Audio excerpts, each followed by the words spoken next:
ሰላም ሰላም ሰላም ውድ ቻናል ቤተሰቦች እንዴት ናቸውልኝ? እኔ በጣም ደህና ነኝ። ዛሬ ወደ ጊዮን መጥተናል። እንግዲህ ክረምት ገብቷል፣ እየዘነበ ነው የሚገኘው። ትላንት ከፍ ያለ ዝናብ ሲዘንብ ነበር እዚህ አዲስ አበባ። ዛሬም እንግዲህ እንዳየሁት ከሆነ በጣም ደመናማ ነው፣ እንደሚዘንብ ይመስላል። ለማንኛውም ጊዮን አካባቢ ሌላ ያው ፕሮጀክቶች አሉ አዳዲስ፣ እነሱንም እንዳስጎበኛችሁ የጠየቃችሁኝ ቤተሰቦች ነበራችሁ። ስለዚህ ዛሬ ወደ ጊዮን መምጣታችን ግድ ነበር። ለማንኛውም አዳዲስ ቤተሰቦች ሰብስክራይብ እያደረጋችሁ ነባር ቤተሰቦችም ላይክ በማድረግ ጀምሩት። ሀሳብ አስተያየታችሁንም ማስቀመጣችሁን አትርሱ። ወደ ጊዮን ተመልሰናል። እንግዲህ የምትመለከቱት የነጩ ቤት ያው የሰባተኛው ቀን አድቬንቲስት ቸርች ነው። ምናልባት የማታውቁት ካላችሁ እንግዲህ ጊዮን ተደጋጋሚ መጥተናል። እኔም እስኪሰለቻችሁ ድረስ እንመላለስ ነበር። አሁን ከተጠናቀቀ በኋላ ትንሽ ጠፋ ብለናል። ነገር ግን አሁን አዲስ አበባ ውስጥ በከፍተኛ ሁኔታ ከሚጎበኙ ስፍራዎች ውስጥ አንደኛው ይሄ ጊዮን ነው። ያው ሌላው አራዳ ፓርክ ምናምን አሉ። እንግዲህ ጊዮን እንደምታዩት በጣም ነው የሚያምረው። ግሪን ነው አካባቢው። ሲዘንብ ደግሞ ኦሬዲ ዝናብ ዘንቦ ልክ እንዳቋረጠ አካባቢ ደግሞ አየሩም ጥሩ ነው ማለት ቀዝቀዝ ያለ ነው። በተለይ ሰሞኑ አዲስ አበባ ውስጥ ከፍተኛ የሆነ የሙቀት እንደዚሁም ደግሞ ፀሐያማ ነበር። እንግዲህ ዘንቦ ተፈጥሮ አሪፍ ነውና ቀዝቅዞታል አሁን አየሩን። እንግዲህ ወደ ጊዮን ስንመጣ እንግዲህ ከዚህ በፊትም እንዳልኳችሁ ተደጋጋሚ ጊዮን ማለት እንግዲህ የአፄ ኃይለ ሥላሴ የሰሩት ሆቴል፣ በእርግጥ መጀመሪያ እንኳን ሆቴል አልነበረም። ለልጃቸው ልዑል ሳህለ ሥላሴ የተሰራ በስጦታ መልክ የቀረበ እንደ መኖሪያም ነበር። ከዛ በኋላ ሆቴል በመሆን ለረጅም ዓመታት እያገለገለ ይገኛል። እንግዲህ እንደ ፒኤልሲ ነው የነበረው መጀመሪያ፣ የግል እንትን ማለት ይዞታ ነው የነበረው። ከዛ በኋላ ነው ደርግ ነው ወደ መንግስት የቀየረው። እንደምታውቁት ብዙ ነገሮች በተለይ ደግሞ በመንግስት ባለስልጣናት ምናምን እያዙ የነበሩ እንደዚሁም ደግሞ የተለያዩ ተቋማቶች መንግስት ሲወርስ እንደነበረ ይታወቃል። በተለይ ደግሞ ከሆነ ያክል ሊሚት በላይ ያላቸው ኢቭን ሀብት ጭምር ሲወረስ ነበር፣ ወደ መንግስት ይሸጋገር ነበር። እንግዲህ ጊዮን ሆቴልም አንዱ የዚህ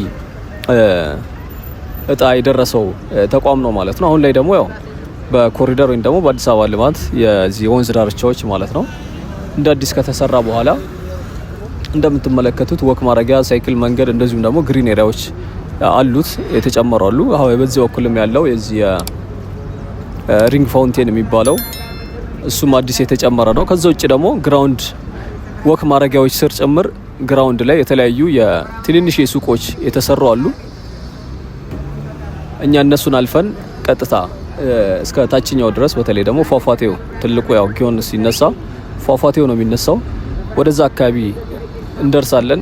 እዛ ስንደርስ እንግዲህ ሌላው ከምናየው ውስጥ እዚህ መስቀል አደባባይ ፊት ለፊት ያው አጥር ስር ስለሆነ ምናልባት ውስጥ ያልገባችሁ ላታውቁት ትችላላችሁ። የሚሰሩ አሉ ሃይላይት ላይ ያሳየኋችሁ አይነት ማለት ነው። ከዚህ በፊት ህንጻ ነበር፣ ህንጻው ፈርሶ በተለይ ቅርጻ ቅርጽ መሸጫ የነበሩ ከመስቀል አደባባይ ፊት ለፊት ድልድዩ ሻገር እንዳላችሁ ማለት ነው። እዛ አካባቢ የነበረው ላይ አሁን አዳዲስ ልማቶች አሉ። እነሱንም የምንጎበኝ ይሆናል። በዚህ በግራ በኩል ደግሞ እንደምትመለከቱት የሶላር ፕሮጀክቶች አሉ። አዲስ የተሰራ ነው። ከሱ ባሻገር ደግሞ የዚህ የስኬት ቦርድ ስፍራ ተሰርቷል። የቴኒሱ እንኳን በእርግጥ የቆየ ነው። ግራውንድ ቴኒስ መጫወቻም አለ።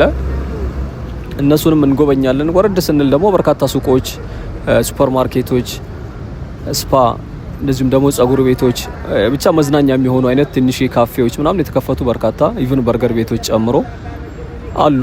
ወረድ ስትሉ ደግሞ የፎጣ ቤቶች ምናምን አሉ። በርከት ያሉ ቢዝነሶች ወንዙን ተንተርሶ እየተሰሩ ይገኛሉ። ያው ስኬት ቦርድ ያልኳችሁ ይሄ የምትመለከቱት ነው።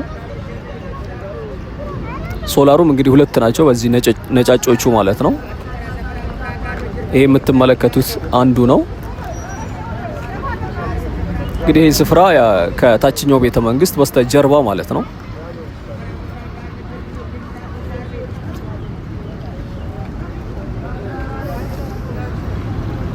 እንግዲህ ከነዚህ ከሶላሩ በስተጀርባ ደግሞ ያው የቴኒስ መጫወቻ ስፍራዋ ነች ያለችው። እንግዲህ ያው ሎኬሽኑም እንደምታውቁት መሀል አዲስ አበባ ነው። የሚገርም ቦታ ላይ ነው ከቤተ መንግስት ጀርባ። በዚህ አሁን እንኳን እኛ እየድን ባለንበት መስቀል ወደ መስቀል አደባባይ አቅጣጫ ነው እየድን ያለ ነው። ከሱ ፊት ለፊት ነው የሚገኘው። እንግዲህ ወረድ ስትል ደግሞ ታሪካዊ ቸርች አለ፣ እስጢፋኖስ ቤተክርስቲያን። በዚህ በኩል ደግሞ አዲስ አበባ ስቴዲየም አለ፣ ንግድ ባንኮች፣ ሆስፒታሎች ደግሞ በርከት ያሉ ሆስፒታሎችም ጭምር አሉ። በተለይ የጋንዲ ሆስፒታል አለ። ወደ ላይ ደግሞ ዘውዲቱ መታሰቢያ አለ። ያው ዘውዲቱ መታሰቢያ በቅርቡ እድሳት ተጀምሮለት እንደ አዲስ ነው ስራ የጀመረው። እንግዲህ አንዱ ታሪካዊ ተቋም የሚባለው እሱ ነው እዚህ አዲስ አበባ ውስጥ። ሌላኛው ደግሞ ከፍ ካላችሁ እንደ አምባሳደር ፓርኩ አለ። እሱም እድሳት የተደረገለት በቅርቡ እንደ አዲስ ነው ስራ የጀመረው። ወረድ ስትሉ ደግሞ የኢትዮጵያ ሆቴል፣ ወደ ሜክሲኮ አቅጣጫ ደግሞ ትንሽ ፈቀቅ ካላችሁ እንግዲህ ብሔራዊ ቲያትር፣ ራስ ሆቴል የመሳሰሉ በጣም ታሪካዊ የሆኑ ትልልቅ አዲስ አበባ ውስጥ ኦልሞስት አዲስ አበባ ሲነሳ ከአዲስ አበባ ታሪክ የማይነጣጠል ረጅም ዓመታት የቆዩ ወይም ደግሞ ታሪካዊ ተቋማቶች ናቸው። ያው ራስ ሆቴል እንደምታውቁት ከዚህ በፊትም እንዳልኳችሁ ከኔልሰን ማንዴላ ጭምር ታሪክ እንዳለው እሳቸው ሲመጡ እዚህ እንዳረፉ፣ ኢትዮጵያ ሆቴል ደግሞ ከአፍሪካ ህብረት መመስረት ጋር ተያይዞ የተመሰረተ እንደሆነ፣ ጊዮን ሆቴል ደግሞ እዚህ ያለ ኦልሬዲ ይሄኛው ከዛም ባሻገር ትልልቅ ባለስልጣናቶች ጭምር ሲመጡ ኢትዮጵያ ውስጥ እንደ ማረፊያ ይጠቀሙበት የነበረ ትልቅ ሆቴል ነው። ከሆቴልነት ባሻገር ደግሞ የአፍሪካን ጃዝ ቤት ነው የሚባለው። እነ ሙላቱ አስታጥቄ ያው የጃዝ አባት ዘፋዘር ኦፍ ጃዝ ነው የሚባሉት ጃዝ ሙዚክ። ስለዚህ እሳቸው ጭምር እዚህ ሙዚቃቸውን በተለይ ደግሞ ለአፍሪካ ጃዝ ትልቅ አሻራ ያስቀመጠ ትልቅ ተቋም ነው። ከዛ ባሻገር ደግሞ እዚህ ጊዮን ስትመጡ ሌላው ለየት የሚያደርገው ባለፈው ፒኮክ ፓርክ ላይ እንዳነሳ ነው ሁሉ እዚህም እጅግ በጣም ብርቅዬ የሆኑ እጽዋትና አዕዋፋት መገኛ ጭምር ነው የነበረው። አሁንም በእርግጥ እጽዋቶች አሉ በርከት ያሉ። ምናልባት ስለ አዕዋፋቶቹ እንጃ። እንግዲህ ድልድዮቹ እንደዚህ የምትመለከቱት ይሄም የኮንዝ ዳርቻው ጋር ተያይዞ የተሰራ የቀርቡ አዲስ ድልድይ ነው። እንግዲህ እጽዋቶች ስናነሳ እዚህ ካሉ እጽዋቶች መካከል ዋርካን የመሳሰሉ ዝግባ፣ ጽድ ምናምን የመሳሰሉ በርከት ያሉ እጽዋቶች አሉ። እነዚህ እጽዋቶች ለየት ያሉ እጽዋቶች ደግሞ የየራሳቸው ባህሪያት አላቸው። ከአየር ባሻገር እንደዚሁም ደግሞ አዕዋፋትን ለመሳብ የተለየ ጠቀሜታ አላቸው።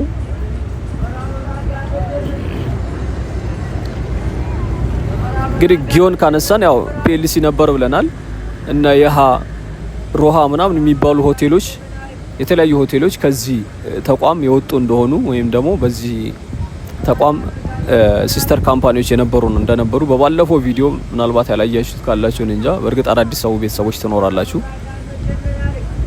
በተለይ ደግሞ አዳማ፣ ወደ ደብረ ብርሃን የተለያዩ ቦታዎች ላይ ጊዮን ብራንቾች አሉት። ከብራንቾች ባሻገር ደግሞ እነዚህ አሁን ያልኳችሁ እና የሃ ሮሃ ምናምን የሚባሉ ሆቴሎች ከጊዮን ጋር የተያያዘ ታሪክ አላቸው። እንግዲህ በቀኝ በኩል ከወንዙ ባሻገር ያው በአስፋልቱ ዳር ላይ በተለይ ግራውንድ ላይ ያሉት የቢዝነስ ተቋማቶች ናቸው። የቱር ቢሮዎች ታገኛላችሁ፣ ፋርማሲዎች፣ ሱቆች፣ እነዚህ አልባሳት መሸጫ ፋርማሲዎች ምናምን አሉ። ወደ ላዩ ደግሞ መኖሪያ ነው ፎቁ ላይ። እንግዲህ ዙሪያ ወደ ታች ስንወርድ እስከ መስቀል አደባባይ ከርቭ የሚሰራው በርካታ ህንጻዎች እንዳሉ ይታወቃል። ከነሱም ባሻገር ደግሞ የነዚህ የፓርቲዎች ቢሮ ታገኛላችሁ። ማስታወቂያ ይቻለኝ የውጪ ምንዛሬ ቢሮዎች፣ ካፌዎች፣ የተለያዩ ደግሞ የትራንስፖርት አገልግሎት መስጫ ድርጅቶች ሴልስ እንትን አላቸው፣ ቢሮ አላቸው፣ ትኬት መሸጫ ማለት ነው። እዚህ ያላችሁ እንኳን እርግጠኝነት አይጠፋችሁም። ያው ዲቴል እነዚህ ማውራው ከዚህ ወጣችሁ እንዳላችሁ ረጅም ዓመታት ያስቆጠራችሁ ኮመንት ላይ ስለምትነግሩኝ፣ እንደዚሁም ደግሞ አዲስ አበባን ባንተ ምክንያት እንደዚህ በእንደዚህ ምክንያት ነው የምናያት ምናምን የምትሉኝ ምናልባት ሌሎች ክፍለ ሀገር ላይ ያላችሁ ይህንን ቦታ የማታውቁት ልትኖሩ ስለምትችሉ ነው። ለምታውቁት ሰዎች አሰልቺ ሊሆን ይችላል። እንግዲህ ከተሰራው አንዱ ይሄ ወክ እያደረግን ያለንበት ስፍራ ነው። አሁን እየተራመድኩ ያለሁበት ኮንክሪቱ እንደሚታወቀው ግራውንዱ ሱቆች ናቸው። በእርግጥ አሁን ላይ ስራ አልጀመሩም። ትንንሽ በርካታ ሱቆች አሉ።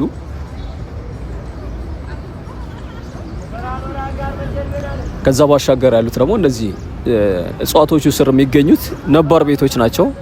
እድሳት ተደርጎላቸው አሁን አዳዲስ ቢዝነሶች የጀመሩ ናቸው።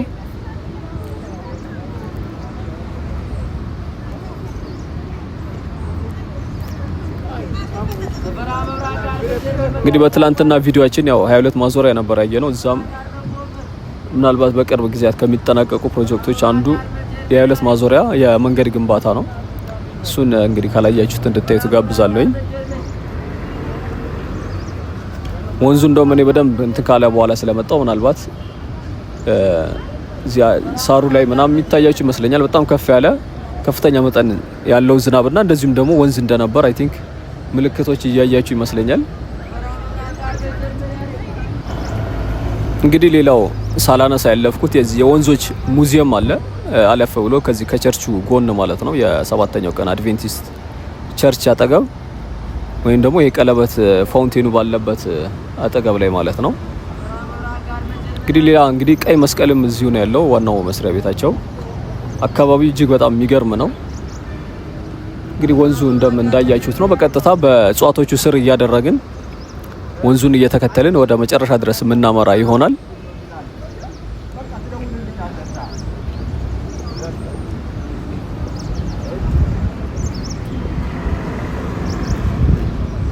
እንግዲህ ሌላው አሁን ጊዮን ላይ በእርግጥ በፊትም ትልልቅ የኢቭን የሰርግ ፕሮግራሞች ይካሄድበት ነበር። ትልልቅ ሙዚቃ ኮንሰርቶች ይደረግበት እንደነበር ይታወቃል። የሙዚቃ ኮንሰርቱ አሁንም አለ። እንደዚሁም ደግሞ አንዳንድ መንፈሳዊ ኢቨንቶችም ጭምር ይዘጋጃሉ። በቅርቡም የተለያዩ አርቲስቶች ኮንሰርታቸውን እዚህ ሲያቀርቡ ነበር። ከዛ ባሻገር ደግሞ ያው የመንፈሳዊ በተለይ ደግሞ የፕሮቴስታንት ቸርች የዝማሬ ፕሮግራም ነበር ከተወሰነ ወራት በፊት። ከዛ በፊት ደግሞ የአላፋት ዝማሬም የዚህ የአውደ ርዕይ እዚህ ነበር የተከፈተው። እንዲህ አይነት መንፈሳዊ ተቋማት ኢቨንቶችን በማዘጋጀት የሙዚቃ የተለያዩ ኢቨንቶችም ለማስተናገድ ትልቅ አገልግሎት እየሰጠ ነው የሚገኘው አሁን ላይ። በእርግጥ በፊትም እንደዛው ነው ብለናል። እንግዲህ ወንዙ እንደምትመለከቱት ነው፣ ይሄን ይመስላል።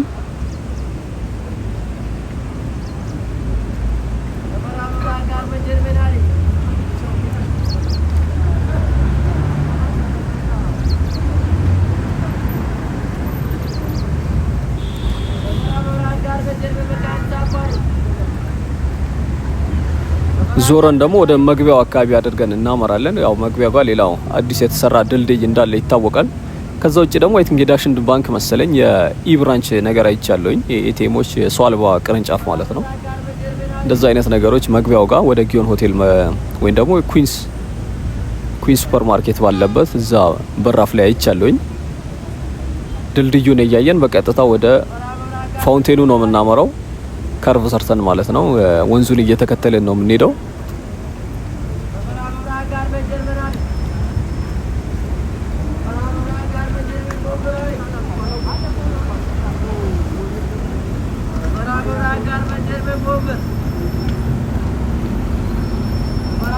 ያው እቺ ፊት ለፊት የምታዩት መስታወቷ እንደምታዩት የፓርኪንግ ስፍራ ነው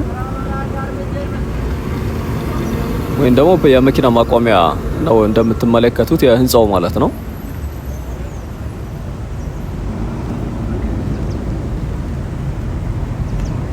ያው እንደሚታወቀው በሜትሮክ ስር ያለ እንደሆነ ይታወቃል።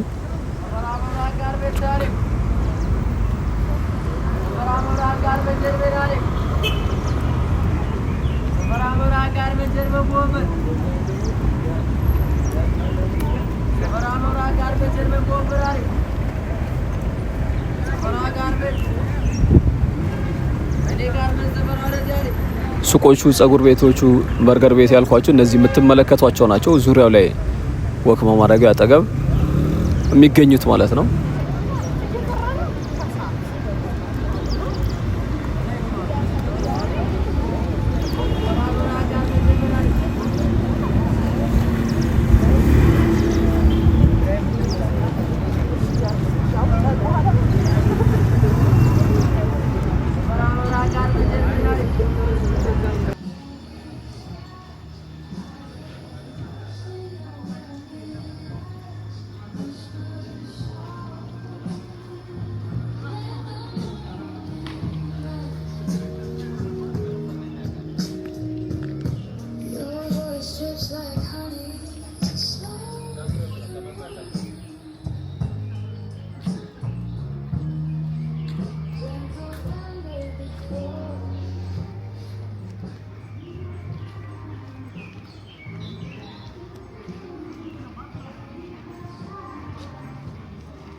ያው ስፓ ቤቱ በዚህ በቀኝ በኩል የምትመለከቱት ነው። ወረድ እንዳላችሁ ደግሞ ያው ሱፐር ማርኬት አለ።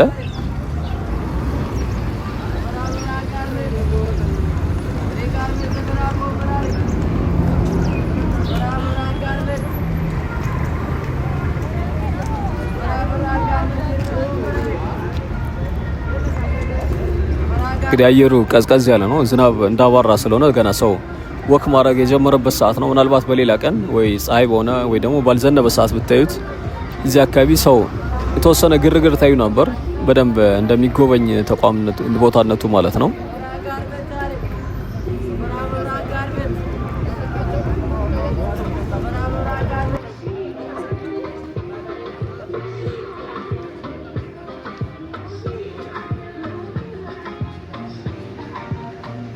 አሁን እንግዲህ ወደ ውስጥ መግቢያ ዋናው በር ጋር ነን ያለነው። ድልድዩም እዚህ በኩል አሁን ሰዎቹ እየሄዱ ያሉበት ነው። ኢ ብራንቹ ማለ ያልኳችሁ እዚህ ስፍራ ላይ ነው።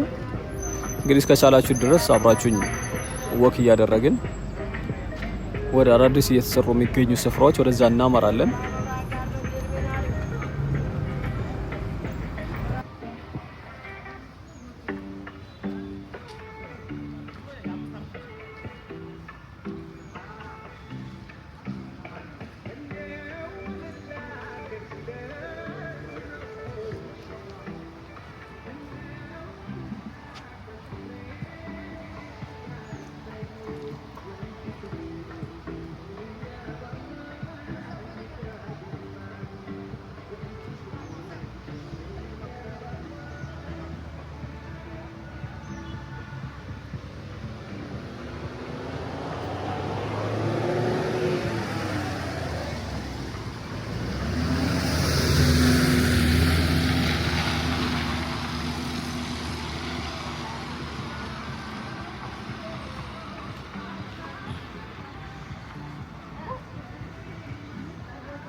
የዛሬ ጉብኝታችን እዚሁ ነው የምናጠናቅቀው።